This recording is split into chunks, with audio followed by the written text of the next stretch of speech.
हर हर महादेव, जय द्वारकाधीश। आज है मेरा पहला ब्लॉग और मैं हूँ गुजरात से। मेरा नाम है पूनम और आप देख सकते हैं यहाँ पर मेरा छोटा सा मंदिर है।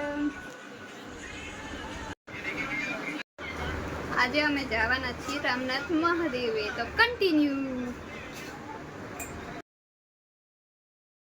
यहाँ पर हम पहुँच चुके और अभी जा रहे हैं हम दर्शन के लिए। तो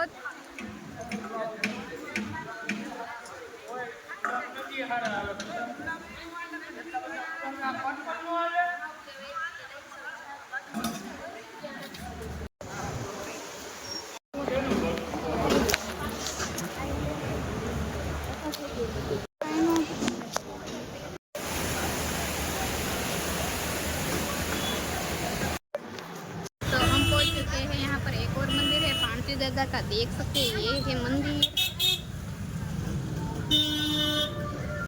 અમે રામનાથ મંદિરે જઈને અવતર્યા છીએ ને ત્યાંથી દર્શન કરીને, તો ચાલો હું રસ્તામાંથી તો હું લાવી હતી રસ્તામાંથી પાણીપુરી।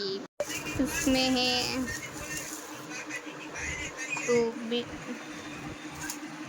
है नागरवेल के पत्ते और ये देखो कितने सारे फूल। देखिए इसे नागला कहते हैं। इसे रुई और कुमकुम से बनाया जाता है। इसी के साथ मेरा ब्लॉग खत्म होता है। तो आपको कैसा लगा प्लीज़ बताना, अच्छा लगा हो तो भी बताना और कुछ गलती हो गई तो भी बताना। ये मेरा फर्स्ट ब्लॉग था, कैसा लगा प्लीज़ कमेंट करना। कमेंट में हर हर महादेव लिखना ना भूलना और लाइक शेयर एंड सब्सक्राइब। तो